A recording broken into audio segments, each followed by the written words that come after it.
Could you start by giving a little bit of your background and some of your work? Sure. So I am a professor of religious studies at Texas State University in San Marcos, Texas. And my primary work is on new religious movements. New religious movements is our kind of more neutral term for the word cult. So I actually have a new book out called the Penguin Book of Cults. So I study kind of offbeat and marginalized stuff. And so some of the topics that I've gotten into are people who believe that they're vampires and are drinking human blood, um, Satanism, people who want to put, statues of the devil up at the Oklahoma state capitol, moral panic, right? So if you watch like Stranger Things and people are freaking out about Dungeons and Dragons, I did a book about that. And I've also done a lot about spirit possession and exorcism. And actually, I'm sure none of your students have ever heard of the show Coast to Coast AM. But I was up until 4 a.m. last night doing a show Coast to Coast AM talking about exorcism and horror movies. So yeah, it's a strange life, and October is a pretty busy month for me. You cover all these things from like witchcraft and cults and religious movements and exorcism and games and panics. That's very like niche, but like, how did you get into that? Yeah, so if you want to if you want to be a professor, right, it's a very difficult job, right, especially in the humanities, which is to say, it's very difficult to actually get someone to hire you nowadays, right? So professors have to produce research. And the nice thing about these topics is there hasn't been much serious research done on most of these topics because they're considered to be kind of marginalized or unimportant or whatever. So there's an advantage there, which is you get to be kind of first to the punch, right? You get to be the first person talking about these weird groups, right? The disadvantage is when a religious studies department is saying we're going to hire a new professor, should we hire someone who can talk about Christianity or Buddhism or this guy who does weird cult stuff? Right? Nobody wants to hire the guy who does weird cult stuff, right? Now they might say that could get some more students to take a religious studies class, but it doesn't look very serious, right? So a lot of the trick of doing this kind of research is you have to show what's important about it, right? Why does this matter to anybody? And I actually think that the work that I do does matter. Just to give one example, this summer I was a consultant in a death penalty case here in Texas. So in the state of Texas, they have the death penalty, and you don't have to just be convicted of a crime. The state has to show evidence of future dangerousness, right? So they have to make some argument that if we didn't give this person the death penalty, they might do this again. They're a dangerous person. And so this guy had been convicted of killing somebody. He was not a good guy. But the state said, well, did you know that when he was in prison, he read this book called the Satanic Bible? Right? And that book talks about human sacrifice and murder. So that's the proof of future dangerousness, and that's why we have to put this guy to death. And so the attorneys reached out to me and they said, "Can you talk about this? Because this is a life or death situation, right? We're determining whether or not this guy is going to be executed." And the prosecution doesn't really seem to actually know anything about the Satanic Bible or the Church of Satan. And also, this is setting a really dangerous precedent, right? If we start to say, criminals who belong to one religion are going to be executed and criminals who belong to a different religion maybe they won't be executed, that's probably not a good thing to have in our law. So I wrote an amicus brief, which is a formal kind of a letter that you send to the court to kind of inform them about something. And one thing that they didn't understand is if you look at the Satanic Bible, which is still sold in every Barnes and Noble in America, there is a chapter about human sacrifice. But if you actually read that chapter, it is a very long masturbation joke. It is actually a joke about, Ton LaVey, who wrote this piece, causing the death of, thousands of unborn babies, right? Which maybe is crude or dumb, but it's certainly not advocating killing people and human sacrifice. It actually says to never do that. So again, we might say this is sort of a weird topic, but that's an example of why this sort of work matters. I saw more recently you talk about like the evolution of the devil throughout like time and other cultures. Can you talk a little bit about maybe some of the highlights of how different religions have like different devils and how they can use them as a weapon? Can you describe that a little bit? Yeah, so I mean, I have to be careful teaching religious studies, especially at a government institution in Texas, right? Because I've got all kinds of students, and I've got students who are atheists, and I've got students who are Jews and Muslims, and I've got lots of students who are very conservative evangelical, and they absolutely believe in the devil, right?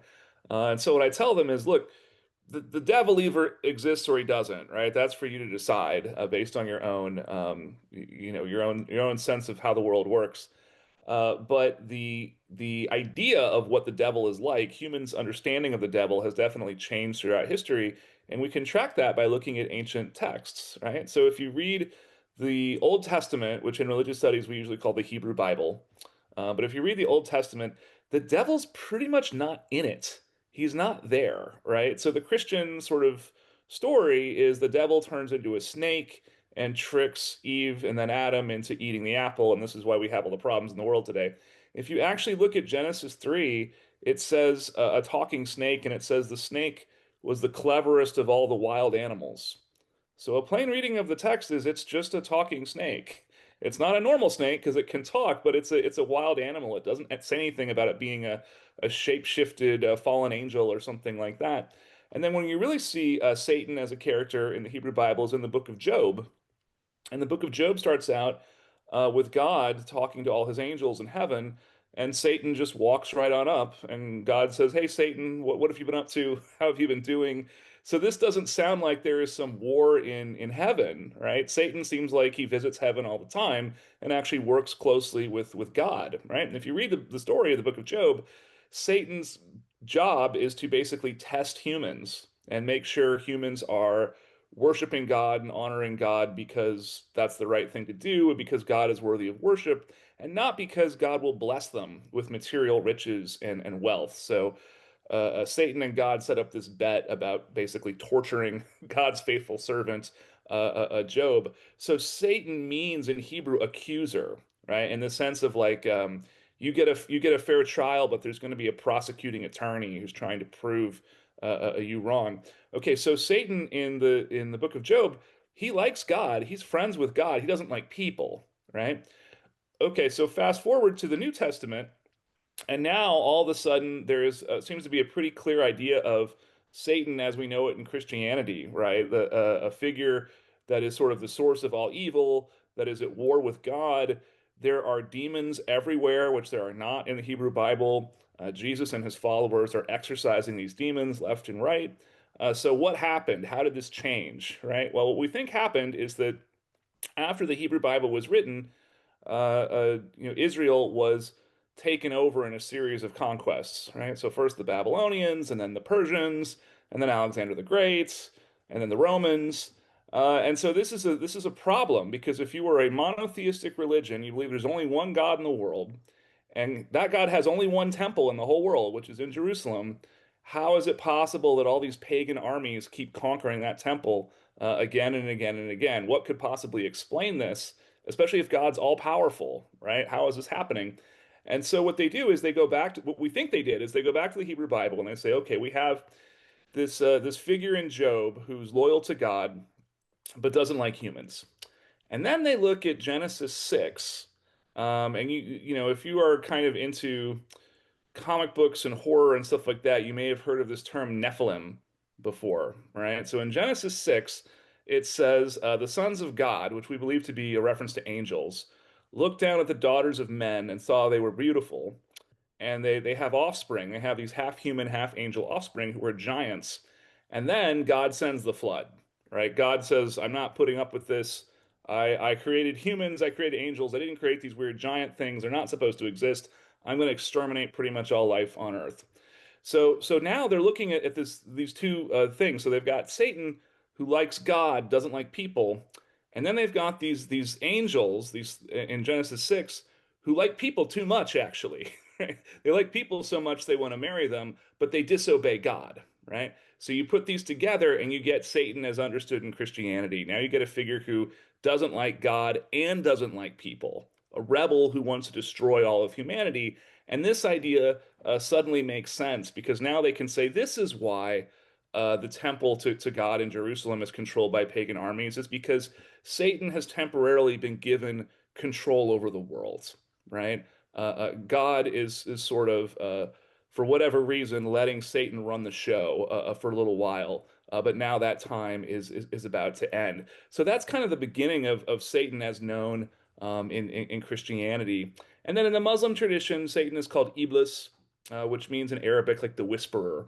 And it's a slightly different take on it, right? Iblis refuses to bow down to humans when God sort of creates Adam and says, "This is my greatest creation." Iblis says, there's no God but God. I'm not going to bow to anything but God, and is punished for this and says, "I'm going to show you, God, that humans are not that great, right? I'm going to tempt them. I'm going to whisper in their ear, and I'm going to make them disobey you, and then you'll realize that they weren't actually such a great creation after all." So Iblis is a little bit closer to the Book of Job in the sense of trying to prove that humans are not as great as God maybe hoped that they were.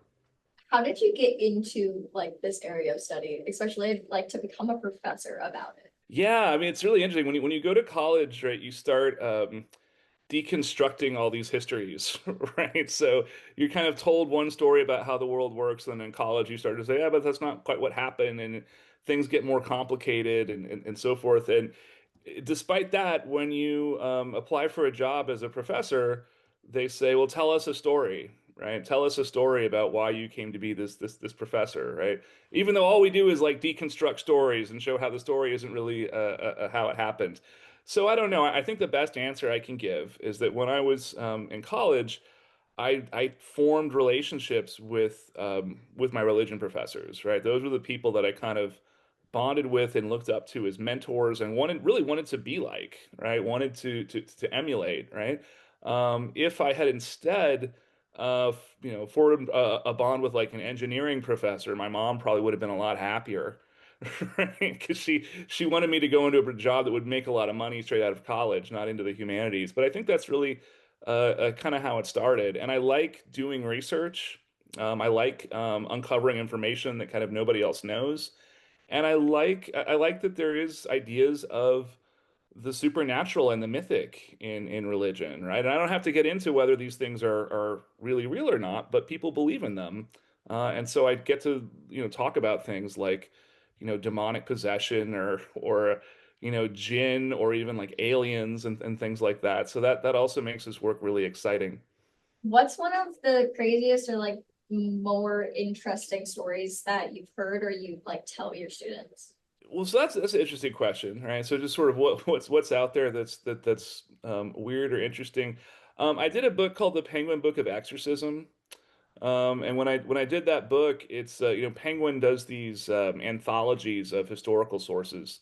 So I'm looking for texts about describing exorcisms from throughout history, and I wanted to try to find stuff that nobody had ever really seen before, or that was hard to find. Because if you actually pay money for my book, I want you to get something that you couldn't just find on the internet or something like that.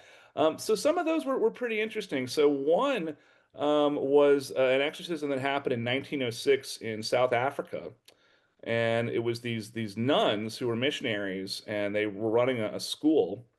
And one of the girls of the school became possessed. She was actually from the Zulu people of South Africa, but she was being given a Western education at the school.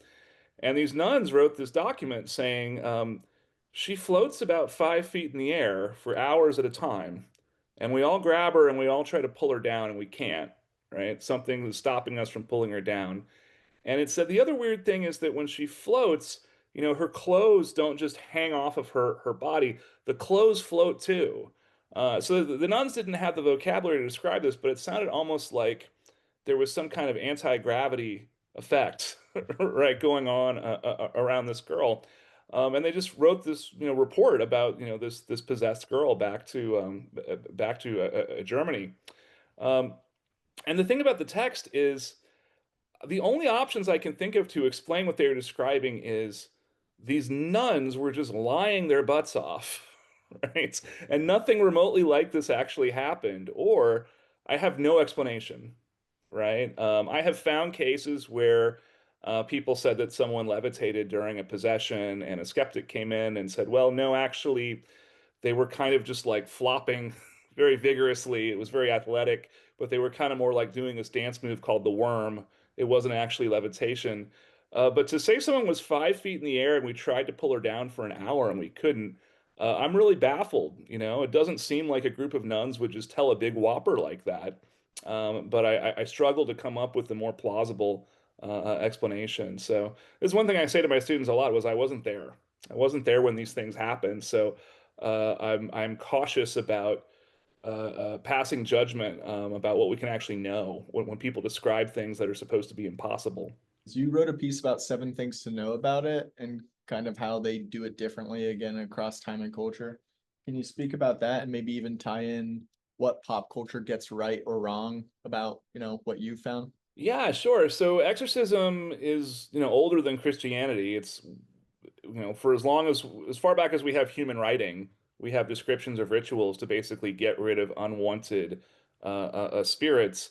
And most cultures around the world believe in some form of spirit possession. They believe that, sometimes people are not themselves. Sometimes they are, in Christianity, it would be a demon usually, but in other cultures, it might be an animal spirit, like in Japan and China, they talk about fox spirits will possess people sometimes. It could be a spirit of a dead person. It could be a jinn, if we're talking about the Middle East. And in most of those cultures, they would say sometimes you don't want that spirit to be in somebody, right? And you kick it out, right? So how do you do that? Well, most cultures have some kind of ritual or tradition for how to do that, although they can be very different. The other thing that's changed a lot is that through most of history, possession was often viewed as a disease of the body uh, rather than a disease of the mind or the spirit, which is to say, if you look at the Gospels and Jesus is casting demons out of people, a lot of times it just says it's a demon of, deafness. This person can't hear. That's the evidence that they have a demon, right? Or it's a demon of lameness. It's making it so they can't walk. Nowadays, when people who believe in demonic possession would say, no, no, no, those are just kind of medical problems. Demonic possession causes you to act differently or act like a different person. So this gets depicted in pop culture, and I actually have a book called The Exorcist Effect, looking at how pop culture has kind of shaped the culture of real life exorcism. But the movie The Exorcist came out in 1973. Prior to that, there's only two Catholic exorcisms that we ever know occurred in the United States, unless we're going all the way back to like Spanish colonies in the Southwest. And then after that movie came out, everybody said, "Oh my gosh, I think I'm possessed. I think my kid's possessed. I think my dog's possessed." And they went to the Catholic Church, and the Catholic Church said, "Well, we actually don't do that anymore. We don't know how to do exorcisms. It's a forgotten practice." And so, in only a few decades, the Catholic Church and really Christianity as a whole totally reversed course on this. Before they said this is an embarrassment, it makes us look superstitious. Catholics are a minority in America, so they didn't want to be associated with exorcism. And now there are a lot of Catholic priests who are exorcists and they write books and they have podcasts about exorcism and they're very public and vocal about it. The other thing, and this is why our book is called The Exorcist Effect, is the horror movies led to more events, which led to which led to more movies, right? So, if you were in the 70s and you wasn't in exorcism, you probably weren't going to get any help from the Catholic Church. But you know who you could get help from? Ed and Lorraine Warren, right? This was their big moment to step up and build their careers as demon busters and paranormal investigators. And now their adventures have been made into a franchise, a movie franchise, which is worth $2 billion. That's billion with a B. There was also a priest named Father Gabriel Amorth, and he said, if it weren't for The Exorcist, I could have never revived exorcism. But thanks to that movie, I can get the church to take exorcism seriously again. He formed an organization called the International Association of Exorcists, and he was portrayed by Russell Crowe in a movie called The Pope's Exorcist. And the group that he founded said, we didn't like this movie. We thought this was Hollywood splatter. We didn't like that the founder of our organization was portrayed this way. And my thought on that is kind of, well, you live by the horror movie, you die by the horror movie, right? If you're able to build a whole organization within the Catholic Church because people saw The Exorcist and got excited about it, you can't be too angry when your own life and adventures become the basis of a Hollywood movie with Russell Crowe. So the book kind of describes this cycle between pop culture depictions of exorcism and the actual culture of exorcism as it changes side by side with with horror movies. What's your opinion on the like Annabelle like case as a whole? I've seen Annabelle. I saw Annabelle at it was like the Warrens Paranormal Convention or something like that in the Mohegan Sun a casino. And it was this gigantic casino, and the line to see Annabelle, it went for like, I'm not kidding, probably at least half a mile, right? Through the casino. Everybody wanted to see Annabelle. And then I think the casino started to complain, and they were like, get this line moving. And so somebody came in and just told everybody to crowd around. And as a religion professor, I look at world religions. It looks visually like if you see Muslims going to Mecca on the Hajj, right? If you just had these kinds of spiraling swarms of people trying to get close to this doll, and they were selling Annabelle vodka at the convention, right? That was something you could buy. So they took bottles of vodka and they said, "We guarantee every bottle of vodka has been aged in the basement of the Warrens' house next to Annabelle with the glass open." So it could absorb as much kind of evil energy from Annabelle as possible. And if you bought a bottle of this stuff, which I did not, it was $200 a bottle. It comes with gloves to handle it, to I guess protect you from the evil. But then you drink it, so I don't really understand what exactly they were doing here. So in our book, The Exorcist Effect, which I wrote with a co-author, we have a chapter on Ed and Lorraine Warren. We tried to find out everything we could about them. We went through archives we found letters they had written. We talked to people who knew the Warrens before they died. We really did as much research as we could. All of their stories, we could say, whether or not you believe there was really a demon here, these were real people. This was where these events actually occurred. In some cases, we could find, police reports or other kind of data to support it. Annabelle was the only one where we could find no evidence that this ever happened, right? And in fact, in different versions of the story, the Warrens told, the names of the people involved would change, the locations would change. So we were kind of left with the impression that the whole Annabelle story was made up. Right? I'm not saying that I know that for sure, but that was kind of the impression that we were left with. The other thing is, Annabelle is just a Raggedy Ann doll, right? The actual Annabelle is kind of an off the rack, big Raggedy Ann doll like you could have bought at any toy store in America back in the 80s. What makes it spooky is that they made this enclosure for it, right? That says never ever open, and there's a tarot card with the devil taped to it. And we saw the Warrens had created a lot of kind of sort of framed enclosures like this to hold sort of ordinary toys and objects that they said had demons. And what made them spooky was the actual enclosure, the candles, the rosaries that they said were sort of keeping the evil bound in. And before the Warrens were paranormal investigators, they were artists. Ed Warren was a painter. He loved to paint haunted houses. So I think even if the Annabelle story might have been made up, perhaps to attract people to their museum, as art, I think it's still pretty interesting as taking sort of a doll and making it into this object that's so famous and interesting that people will pay $200 to have a bottle of vodka that was next to it. So that's my take on Annabelle.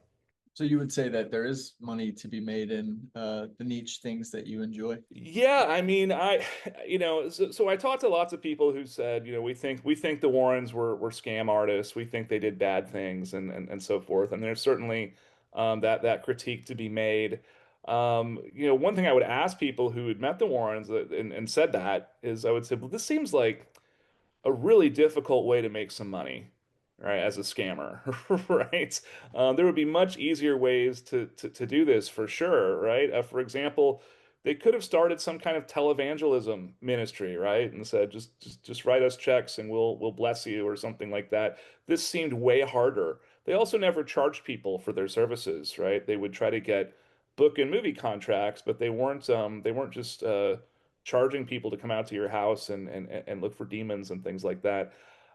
So I think you can make a living at this, but it's not easy. I don't think that the Warrens were kind of rolling in it, and I think that they actually worked pretty hard for the money that they were able to make.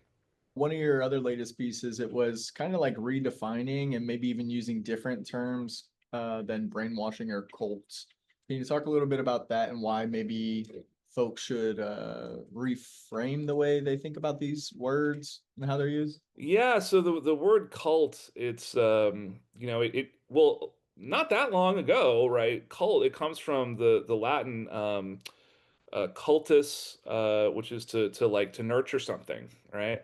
So the Roman historian Cicero talked about the cultus deorum, the cult of the gods, right? So if you're a good Roman pagan, you go to Zeus's temple and you cultivate Zeus, right? You make sure Zeus is a nice looking temple and has enough, sacrifice bulls to eat and stuff like that. So originally, cult just sort of meant any kind of organized ritual or worship. It wasn't necessarily a negative word. And sometimes Catholics will still talk about things like the cult of the saints, right? Which just means their kind of personal devotion to the saints. But around the 20th century, cult came to mean something different, which was something that looked like a religion but was bad, right? So we think of religion as always being something good. So if it's a religion that's doing something bad, then it starts to become a cult. And then we had this kind of series of moral panics over cults. And in the 70s, there was something called the Cult Wars. And so during the Cold War, we sent soldiers into Korea. They fought in the Korean War. Some of them were captured and sent to POW camps. And a handful of them said, when the war was over, I don't want to go back. I like communism. I want to stay here in Korea and be a communist. This was a few people out of several thousand prisoners that were captured during the war. So the CIA, their explanation of this was they said, well, the Koreans have this secret power that's called brainwashing. So the CIA actually made up the term brainwashing and said that they have these basically mind control tactics that they do, and that's how they made these soldiers believe in communism. Well, so that idea gets out there, and it's sort of thought as something that communists and spies do. And then in the 60s, people start joining weird religions, right? The hippies start becoming, Hare Krishnas, and there's a group called the Moonies or the Unification Church. And people say, you know what? I think these groups are brainwashing people into joining them. So now brainwashing becomes something that cults do. And in the 60s and 70s, if you were a parent and your kid went to college and they joined a weird religion, you could hire a deprogrammer, and that person would go and kidnap your kid and like lock them up in a basement or something and say, I'm going to basically reverse brainwash them. So they might like tie up your kid and say, if you say Hare Krishna sucks, I will give you a candy bar, or I'll untie one of these straps or something like that. And eventually the courts came in and said, this is still actually kidnapping. You can't do that to people just because they joined a weird a religion. But some people said, this is wrong. All these claims of brainwashing, this is not scientific. The American Psychological Association said brainwashing, as described in these cases, is not a real thing. You can't mind control people like that. Um, and so the deprogramming was shut down, and they said this is, we're supposed to have religious freedom in this country. We can't say certain religions. You can kidnap them and try to, unbrainwash them in a basement. So a lot of is at stake about these terms cult and brainwashing.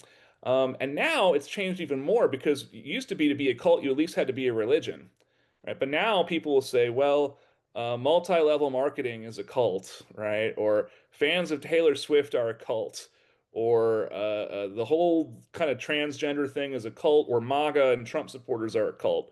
So we've reached a point where anything that we don't like is now a cult, and it's become an almost completely meaningless term, right?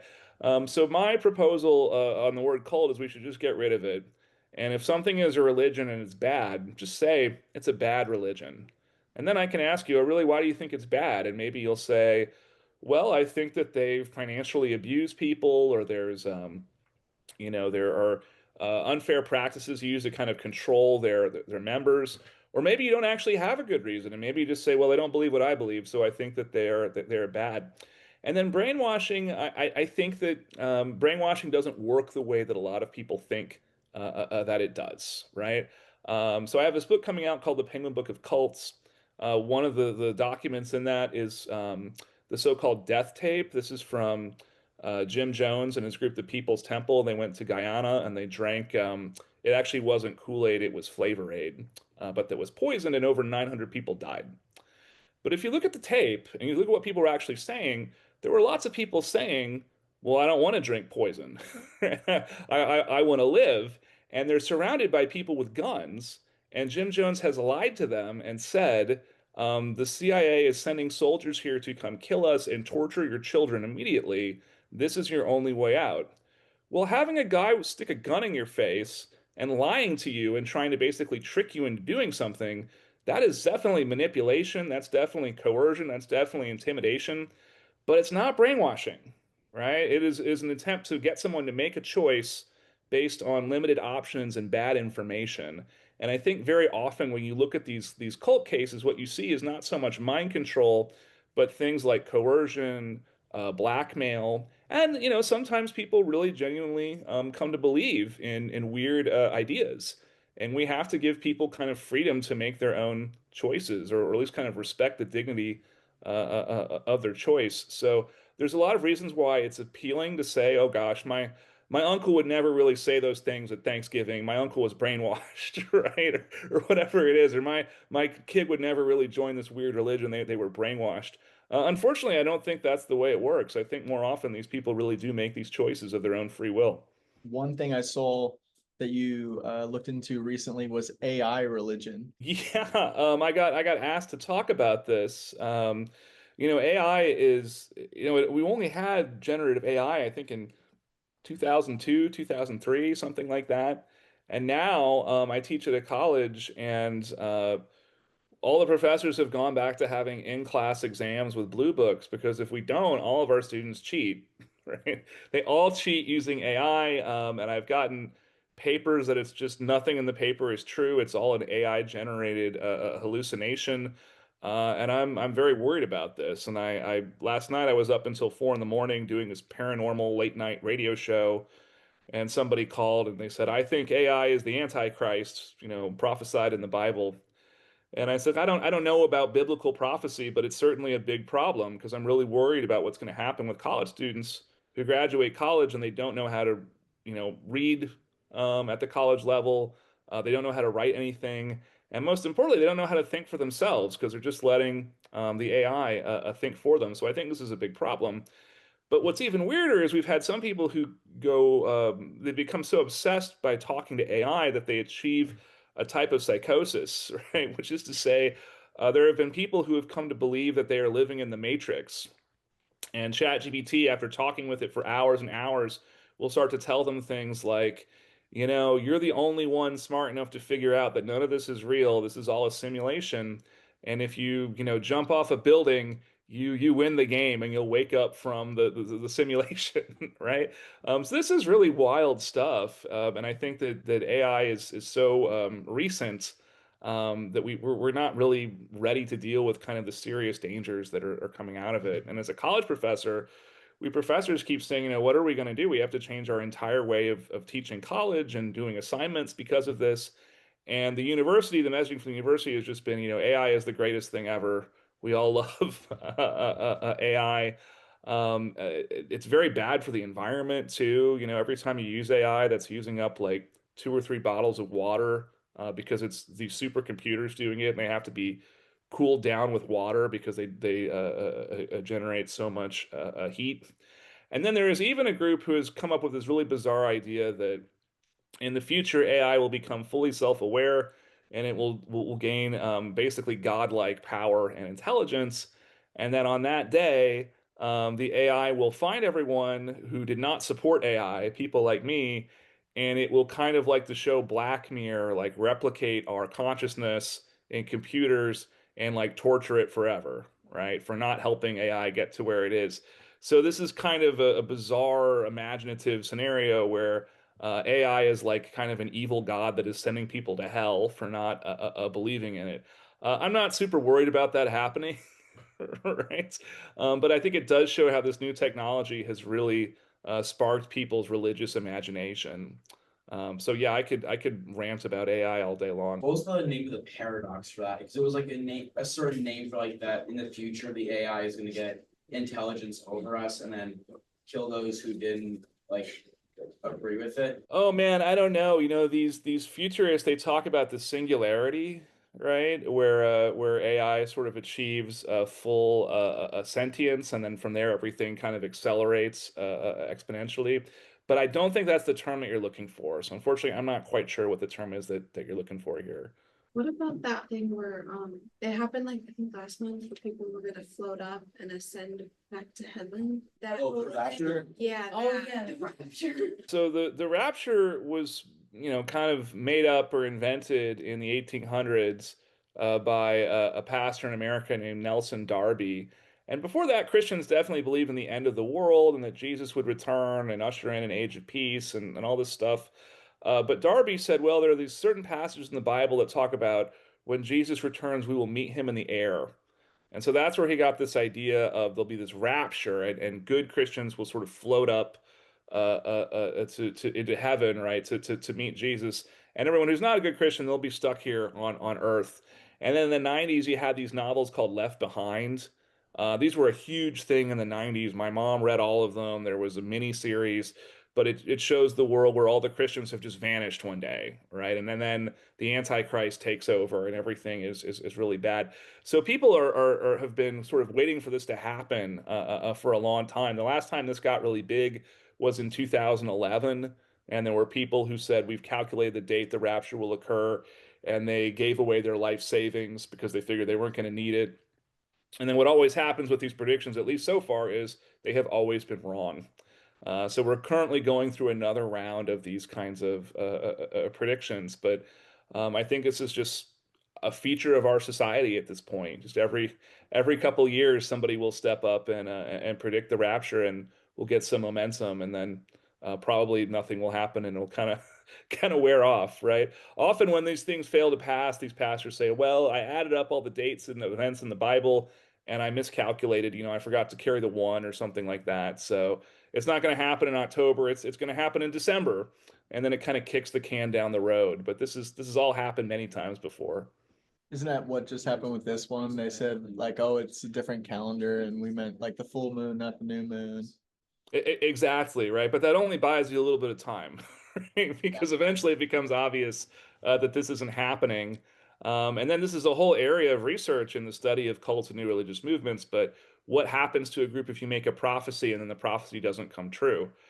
Surprisingly, you usually can get away with it, right? Usually your followers will be very forgiving if you make a big prophecy and it doesn't actually happen. And they'll say, well, it was a test of faith, or it actually did happen, but in a kind of spiritual and metaphorical sense. It's rare that people say, "Oh my gosh, you're totally full of crap," right? You're a fake prophet. It happens sometimes, but not nearly as often as you would think. And that's what we call cognitive dissonance. Yeah, as the theory of cognitive dissonance, which goes back to a case of studying actually a UFO group in the 1950s. But the idea of, I totally believe in this religion, I totally believe in my prophet, and yet this didn't happen. So you have two contradictory ideas kind of fighting each other in your brain. And so the theory is you will start to do weird things to kind of relieve that conflict in your brain. And one way you can do that, according to the theory, is you can start proselytizing even more, right? So instead of losing your faith when the prophecy fails, you double down and you try to get even more people to convert. Because if more people can convert, then it must be true, right? Then the thing that you believe must be the truth, and your doubts are sort of alleviated. Thank you so much. I appreciate it. I wish we had more time, and I think you'll be getting some emails from students. And I know this spooky season is a busy time for you, so I appreciate it. All right, yeah. After this, I got to go talk to Nightline about vampires. So man, no rest for the wicked. You've like the coolest life. Thank you so much, Dr. Laycock. All right, thanks so much for having me. Yeah, thanks for doing this series. It sounds really awesome. All right, everybody, take care of yourselves. Bye-bye. See Bye.